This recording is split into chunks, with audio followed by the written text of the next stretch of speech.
Have you ever, in a quiet moment, dreamed of a place where life seems to flow to a different rhythm? A place where children's laughter echoes in schools that don't pile on homework pressure, yet whose education quality makes the world look on in awe. A place where you can walk alone under the night sky, feeling truly peaceful, not some vague anxiety. And a place where work-life balance isn't a distant goal, but an essential, cherished part of every single day. That place, my friends, isn't some promised land from a fairy tale. It's Finland, a small Nordic nation, nestled amidst vast forests and thousands of lakes. And for many years, they've quietly shown the world a very unique, very special way of living, of creating happiness and success. So what's their secret? Is it just beautiful nature or famous saunas? Or is there something deeper, lessons that each of us can ponder? Over the next 15 minutes or so, we're not just going to scratch the surface. We'll explore the real pillars behind Finland's success and its astonishing happiness index. Discover a few unique approaches, perhaps a little unfamiliar to us, in their life and society. And most importantly, hopefully, we'll find some sparks of inspiration to take home, enriching our own perspectives. Because who knows, maybe some of their secrets aren't so secret after all, but are actually choices about how we value time, community, and peace of mind. Before we begin this journey of discovery, I'd love to know, is there anything about Finland you've heard of that truly piques your curiosity? Share it in the comments below. Alright, are you ready to set foot with me in the land of 1,000 lakes and a million interesting things? Let's begin. So, we've taken our first step on this journey to explore Finland. And perhaps the biggest question on many of our minds is, how does this small nation consistently top the charts as one of the happiest places on Earth? Is it simply because they have free healthcare and tuition-free education? Those certainly play a significant part. But if we stop there, we're only touching the tip of the iceberg. Actually, Finland's happiness code is woven from far more delicate threads. Imagine this, instead of seeing social welfare merely as a safety net for the unfortunate, Finns view it as a smart, long-term investment in their own people, right from before a child even takes its first breath. It's the belief that when every individual's basic needs are met, when they feel safe and have opportunities to grow, the entire community becomes stronger together. And one of the most solid foundations for that belief, is trust. Trust in the government, trust in their neighbors, and trust that the system will work for the common good. Let me give you an example. In Finland, when a baby is about to be born, the family receives a baby box from the government. This box isn't just filled with clothes, diapers, and essentials for the first few months. The box itself can even be used as the baby's first crib. A small gesture, but it carries immense care and the message: you are not alone on this journey. And not only that, both parents can get almost a year of paid leave to care for their child. Compare that to many places in the US where parental leave might be just a few weeks, sometimes unpaid, and we see a huge difference in prioritizing family values and a child's start in life. Don't you think that when financial worries and job anxieties are lessened, people have more space for happiness? Perhaps the first lesson Finland gently offers us is this: happiness isn't just about individual joyful moments. It's nurtured by a solid social foundation where people feel cared for and valued. When essential needs are met, people are truly free to pursue greater things, to be creative, and to contribute. And speaking of investing in people, we can't overlook an aspect where Finland has truly sparked a quiet revolution, making the whole world curious and eager to learn. That's their education system, a place where less sometimes means so much more. We'll find out next how Finland redefines learning, and why children there can play more, do less homework, and still top global rankings. We were just talking about happiness being nurtured by care and investment in people, weren't we? And perhaps nowhere is this more evident and unique than in Finland's approach to education. Try to imagine an education system where your child starts school a bit later, around age 7. Homework is almost non-existent, or if there is any, it's just small, fun activities taking about 15 to 20 minutes. High-pressure, standardized tests, endless tutoring sessions? That's not the common picture here. Many of us, especially in the US, might raise an eyebrow and wonder, with so little formal schooling, how can they be smart? But that's precisely the magic. Finland's educational philosophy can be summed up in one sentence. Let children be children. Instead of rote memorization, they focus on igniting natural curiosity, fostering self-learning, critical thinking, and problem-solving skills. Learning isn't a race. It's a joyful journey of discovery. And at the heart of that journey are the teachers. In Finland, teaching is an incredibly respected profession. They're not just transmitters of knowledge but guides, companions. To become a teacher, you undergo rigorous training, most hold master's degrees, and they are given immense autonomy to design lessons best suited for their students. Did you know that in a typical school day, Finnish students usually have only a few main lessons, interspersed with quite long breaks for rest and outdoor play, regardless of the weather? They believe that for the brain to absorb knowledge effectively, it needs rest and movement. Think about our kids, sometimes stuck in classrooms for hours on end, then facing piles of homework. In Finland, they believe that free, unstructured playtime is just as important as classroom learning. And the results? Despite learning less in the way we often imagine, Finnish students consistently rank among the world's best in reading, math, and science. Doesn't that make us rethink the definition of effective learning? Perhaps the precious lesson Finland's education system offers is quality trumps quantity, and trust and joy are the keys to unlocking every child's infinite potential. When pressure is reduced, natural curiosity is ignited, and a love for learning blossoms most naturally. When children grow up in a less stressful educational environment, respected and trusted, it not only shapes talented individuals but also contributes to building a safe society where empathy and responsibility are highly valued. And speaking of safety, this is another aspect where Finland truly astounds us. A place where people rarely bother to lock their doors. Why is that? Let's find out next.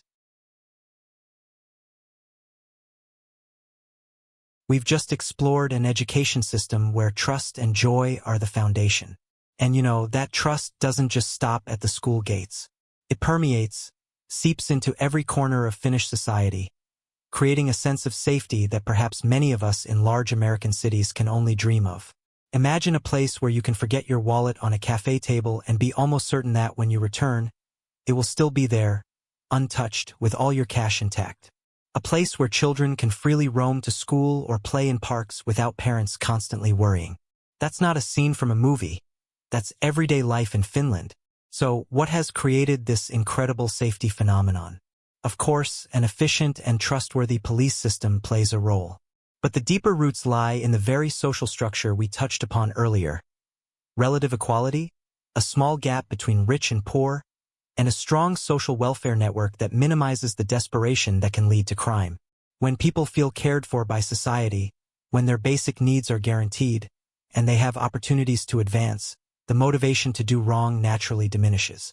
Furthermore, a relatively homogeneous culture and set of values, along with a close-knit community where people know each other, also contribute to an environment where honesty and mutual respect are highly valued. I once heard a story.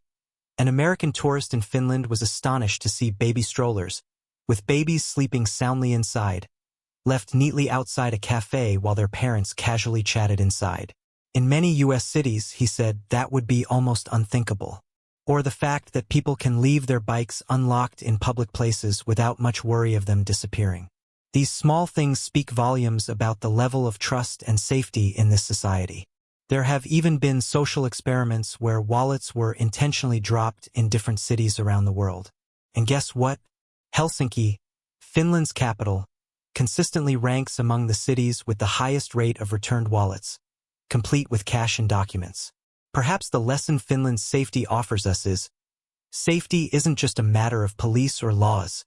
It's built on a foundation of fairness, trust, and a caring, sharing community. When people feel they are part of something bigger and are treated with respect, they tend to behave more kindly themselves. This safety and trust not only create a comfortable life, but also allow Finns to fully enjoy one of their most precious assets: nature. A special relationship, shaped by a unique right that might surprise many of us. We'll explore the right to roam and how Finns live in harmony with nature next. We've just talked about a society where safety and trust allow people to live a serene life. And it's this serenity, coupled with a deep love for nature, that has led to one of the most unique and enviable privileges of the Finnish people. Something that, when I first heard about it, I had to pause for a moment to truly grasp its meaning. It's called Everyman's right, or the right to roam. So what exactly is this right to roam? Picture this. In Finland, you have the freedom to walk, ski, cycle, or even camp overnight almost anywhere in nature. Whether it's a forest, a meadow, or by a lake. As long as you don't disturb the landowner, harm the environment, and maintain a respectful distance from people's homes. You can freely pick wild berries and mushrooms, as long as they aren't specially protected, to enrich your meals. This doesn't depend on who owns the land. It's a widely recognized right, deeply ingrained in the culture, an unspoken understanding that nature belongs to everyone, a place for all to enjoy and responsibly preserve. For many of us Americans, where the concept of private property is very strong and no trespassing signs are everywhere, the right to roam might seem very foreign, even unbelievable. Imagine being able to pack a backpack on a weekend, venture deep into a stunning forest without worrying if you're accidentally trespassing.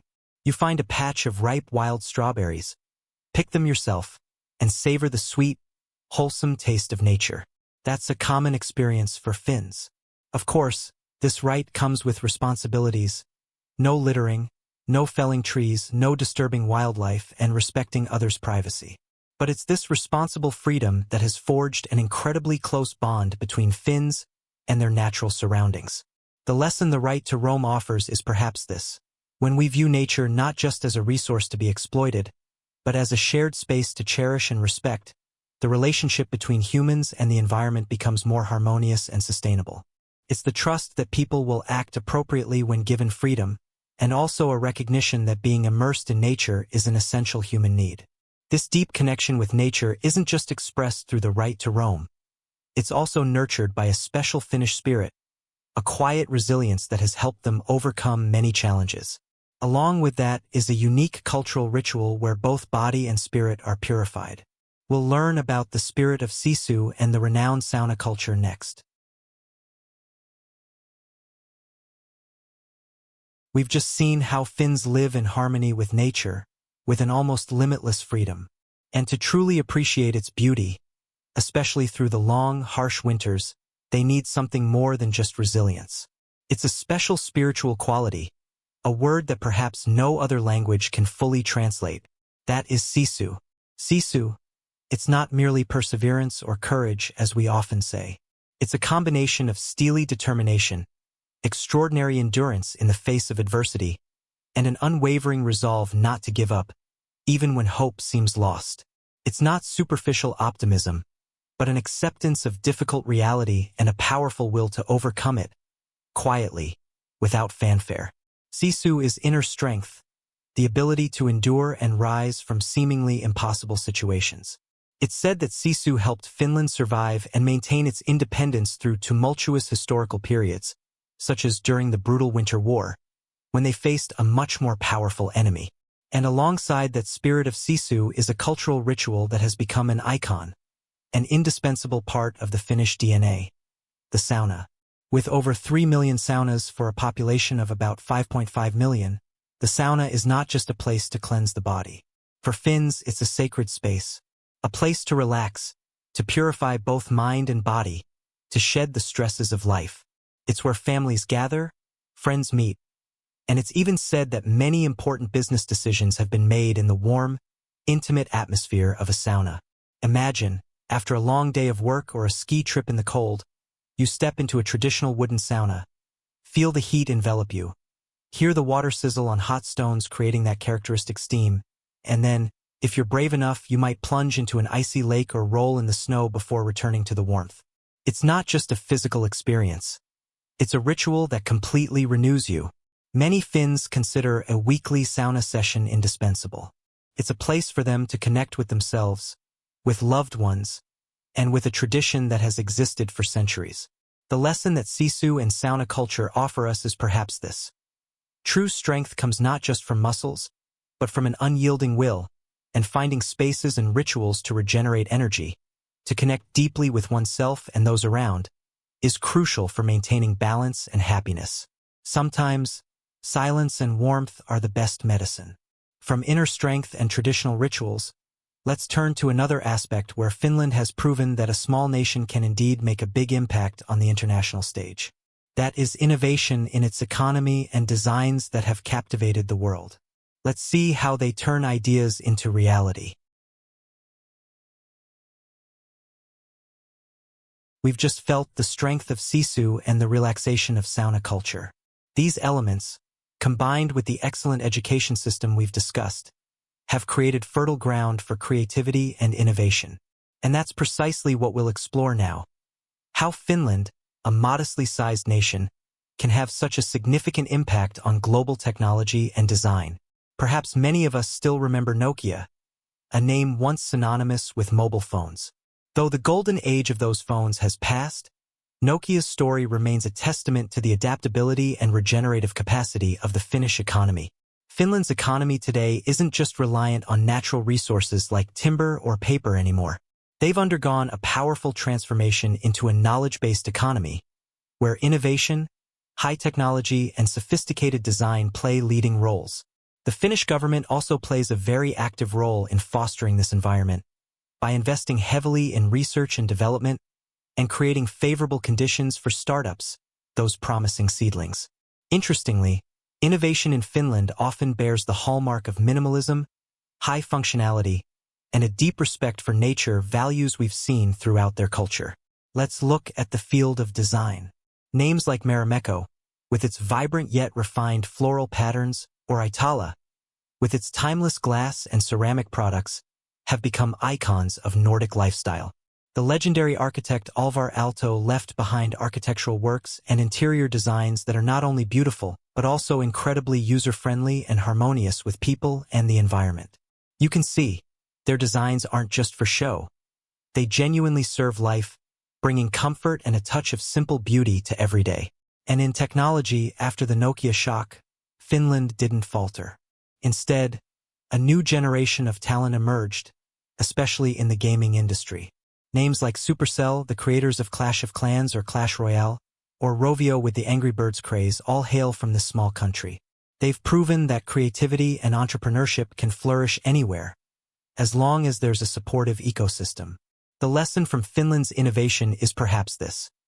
Success doesn't necessarily come from large-scale or abundant resources, but from nurturing talent, encouraging creativity, and not being afraid to change and adapt. And sometimes, traditional values like a connection with nature or a minimalist spirit are the endless source of inspiration for groundbreaking ideas. Of course, to maintain such a stable society and innovative economy, Finland also has its own distinct approaches to managing immigration, aiming to attract talent while preserving cultural harmony. This is a rather sensitive topic, but one that's very much worth exploring. Let's see how Finland balances openness with the preservation of its core values. We've just seen how Finland shines in innovation and design, haven't we? These achievements come not only from native talent, but also from the contributions of minds from all over the world. And this leads us to an important, and sometimes quite sensitive aspect, Finland's approach to immigration. In an increasingly connected world, managing the flow of people between nations is a challenge for any government. Finland, desiring to maintain social stability and the core cultural values they cherish, has chosen a path that is somewhat cautious and selective. Instead of a completely open-door policy, Finland's main goal in immigration is to attract highly skilled workers, professionals, researchers, and international students who can contribute positively to the country's economy and development. They are well aware that to sustain their generous welfare system and a smoothly functioning society, a quality workforce and sustainable contributions are needed. At the same time, a critically important element in their policy is integration. Finland invests significantly in programs to help newcomers learn Finnish, a language known to be quite challenging, as well as to understand the culture, customs, and social values. The goal isn't to assimilate immigrants, but to help them feel part of the community, able to communicate, work, and contribute effectively, thereby maintaining overall harmony. Imagine this. When you arrive in a new country, understanding the language and the unspoken social rules is crucial to feeling comfortable and welcomed. Finland understands this. Language courses are often provided free or at very low cost, along with guidance on job searching, the healthcare system, and education. This approach might differ from the melting pot model we often see in the US, where diversity sometimes arrives quickly and with less direct government guidance on initial integration. In Finland, there's a clear priority on ensuring newcomers have the tools to succeed and feel connected to their new society, rather than just being present. This, they believe, helps avoid unnecessary social tensions and keeps the community strong. Perhaps the lesson from Finland's approach is, welcoming newcomers isn't just about opening borders. It also requires a proactive strategy and investment in their successful integration. When immigrants feel supported, empowered, and understand the local culture, they are more likely to contribute positively and enrich that society, while also helping to maintain social cohesion. Of course, moving to a new country, no matter how much support is provided, also comes with very real considerations about the cost of living, language challenges, or even the climate. So, is life in Paradise Finland really as rosy as we often hear? Let's talk frankly about the everyday aspects, the pros and cons of choosing Finland as a home. We've explored so many wonderful things about Finland, from its education system, safety, and love of nature, to the spirit of Sisu and innovation. It sounds like a paradise on Earth, doesn't it? But like any place on this planet, life in Finland also has its very real aspects, things we need to look at frankly, especially if you're considering moving here. So, what's the price of paradise and what challenges await? First, let's talk about the cost of living.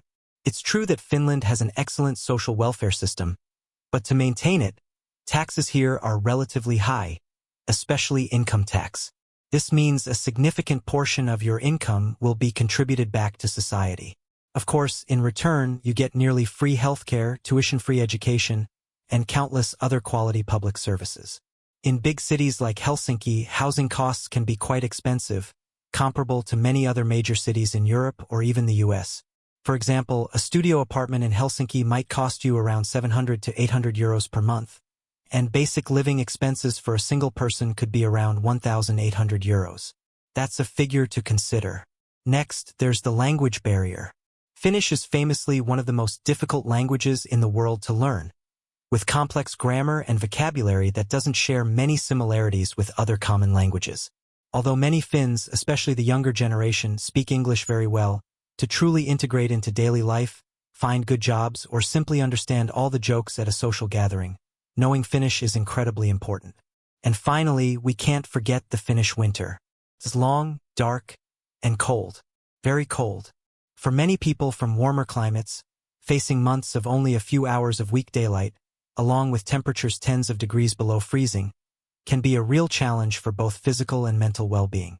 Seasonal affective disorder is something some people might experience. Imagine having to wear multiple layers of clothing every time you leave the house for months, navigating snow-covered and icy streets, and the sun seeming to oversleep somewhere. That's the reality of a Finnish winter. However, Finns also have ways to cope. They enjoy winter sports, create cozy living spaces, and of course, nothing beats a hot sauna session. The important thing to remember is, no place is absolutely perfect, and every choice comes with its own trade-offs. Understanding both the advantages and the real challenges will help us have a balanced perspective and make more informed decisions. Life in Finland can offer excellent quality, but it also demands adaptation and a bit of sisu from you. But even when facing these challenges, there's one thing Finland seems to have done very well. A secret weapon that helps its people still feel content and balanced. That's how they approach work and personal life.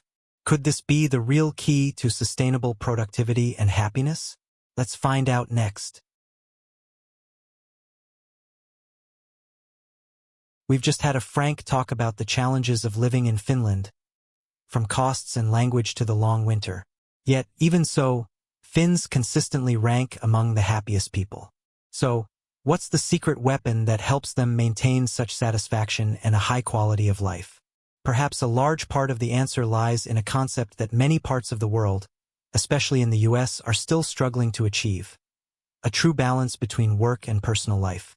In Finland, work is important, but it's not everything. The work culture here generally doesn't encourage staying late at the office or working on weekends. Instead, they focus on efficiency during official working hours. Finns believe that to be productive and creative, you need time to rest, to recharge, to spend with family, friends, and personal hobbies. This isn't just a personal viewpoint. It's clearly reflected in labor laws and company policies. The number of annual vacation days in Finland is very generous, often 5 weeks or even more. Parental leave, as we've mentioned, is also very long and flexible for both parents. Flexible working hours or the option to work remotely are also increasingly common, especially after the pandemic. Try to imagine being able to leave the office at 4 or 5 p.m. every day without feeling guilty or fearing you'll be judged as not dedicated enough. You have enough time to prepare dinner with your family, take your kids to the park, or pursue a favorite yoga class. This might seem quite different from the hustle culture in many U.S. companies, where working overtime is sometimes seen as a sign of diligence, and the few vacation days are often not fully utilized. In Finland, it's perfectly normal for a manager to encourage their employees to rest properly, or for colleagues to respect each other's personal time. They understand that an employee who is well-rested and has a rich personal life will be a happier employee, and thus more effective at work. The valuable lesson from Finland's approach is perhaps this: work-life balance isn't a luxury. It's an essential element for health, happiness, and sustainable productivity. Respecting personal time and encouraging rest doesn't diminish the value of work. On the contrary, it helps people find joy and meaning in both aspects of life.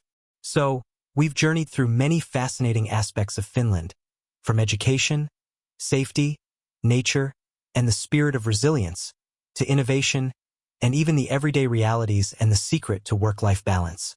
Now, as our exploration draws to a close, perhaps it's time to look back and ask ourselves, what lessons from this land of 1,000 lakes can we, whether in America or anywhere else in the world, take with us and apply to our own lives?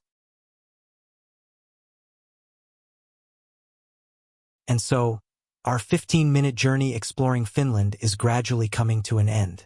We've peeled back layer after layer, from the things the whole world admires like their education system and happiness index, to unique cultural traits like Sisu, the right to roam, or the sanctity of the sauna. We've also looked frankly at very real-world challenges. Now, looking at the whole picture, the question arises, are there any lessons from this land of 1,000 lakes that we, whether living in the US or anywhere else in the world, can truly take with us and reflect upon? I believe there are. Many, in fact. Perhaps the biggest lesson is that investing in people is never a waste. From caring for newborns and providing quality, equal education, to ensuring a strong social safety net, Finland has shown that when people are put at the center, when they feel safe, respected, and have opportunities to develop, then society as a whole thrives. Next, there's the power of trust. Trust in the government, trust in the community, trust that each individual will act responsibly. This trust doesn't just appear out of nowhere. It's built on transparency, fairness, and a shared commitment to the common good. And of course, we can't forget the deep appreciation and connection with nature. Viewing nature not just as a resource but as an indispensable part of life, a place to heal and regenerate energy, is an invaluable lesson in an increasingly urbanized world. Finally, it's the courage to redefine success and happiness in one's own way, not chasing flashy external standards, but seeking balance, contentment from simple things, and a meaningful life. So, what can we in America learn from these things? Perhaps we could start by rethinking how we invest in early childhood education. Could learning through play and reducing pressure actually yield better outcomes for our children? Or how can we rebuild trust in our own communities, starting with the smallest actions? Or simply, could we dedicate a little more time each week to truly immerse ourselves in nature, even if it's just a nearby park, and feel the difference it makes? Finland isn't a flawless paradise, and no model can be perfectly replicated in a different cultural context. But what they've achieved is truly inspiring. They show that a society can be modern and innovative while also maintaining peace, humanity, and a deep connection to core values. Hopefully, through this brief journey, you've gained some interesting perspectives on Finland. And more importantly, I hope you found a few sparks of inspiration for yourself. I'd love to know, after hearing all this, is there any lesson from Finland that resonates most with you, or something you wish your own country could learn? Please share your thoughts in the comments below. Thank you for spending this time exploring with me. Don't forget to hit like if you found this video helpful, and subscribe to the channel so you don't miss out on more exciting explorations. For now, goodbye, and I'll see you in the next video.